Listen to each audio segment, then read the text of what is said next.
السلام علیکم، welcome to my channel. آج ہم لوگ بات کریں گے ایمان، نفس اور شیطان کے بارے میں، جو انسان کی سب سے بڑی جنگ ہے۔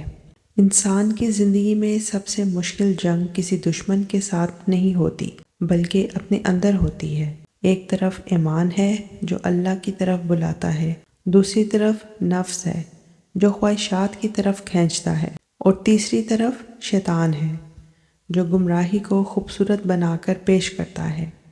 یہ تینوں ہمیشہ انسان کے ساتھ رہتے ہیں، اور انسان کی کامیابی یا ناکامی اسی جنگ کے نتیجے میں طے ہوتی ہے۔ ایمان ہے کیا؟ ایمان صرف زبان سے مان لینے کا نام نہیں، بلکہ دل کا یقین، عمل کی سچائی اور اللہ پر مکمل بھروسے کا نام ہے۔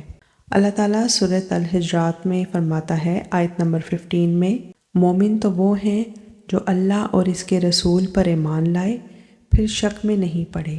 ایمان مضبوط ہو تو نفس قابو میں رہتا ہے اور شیطان کمزور ہو جاتا ہے۔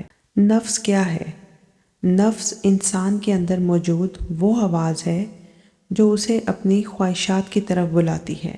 قرآن پاک میں نفس کی ایک حالت یوں بیان کی گئی ہے، سورہ یوسف آیت نمبر 53 میں، بے شک نفس برائی کا حکم دینے والا ہے، مگر جس پر میرا رب رحم فرما دے۔ نفس انسان کو کہتا ہے ابھی کر لو، بعد میں توبہ ہو جائے گی، اور یہی وہ جال ہے جس میں اکثر انسان پھنس جاتا ہے۔ شیطان کون ہے؟ شیطان انسان کا کھلا دشمن ہے۔ وہ زبردستی گناہ نہیں کرواتا، بلکہ وسوسہ ڈالتا ہے۔ اللہ تعالیٰ سورہ فاطر آیت نمبر 6 میں فرماتا ہے، بے شک شیطان تمہارا دشمن ہے، بس اسے دشمن ہی سمجھو۔ شیطان گناہ کو چھوٹا بنا کر دکھاتا ہے اور نیکی کو مشکل بنا دیتا ہے۔ شیطان نفس کو کیسے استعمال کرتا ہے؟ شیطان خود کچھ نہیں کرتا، وہ نفس کے راستے داخل ہوتا ہے۔ اللہ تعالیٰ فرماتا ہے سورۃ البقرہ آیت نمبر 268 میں، شیطان تمہیں فقر سے ڈراتا ہے اور بے حیائی کا حکم دیتا ہے۔ نفس خواہش دکھاتا ہے اور شیطان دلیل بناتا ہے۔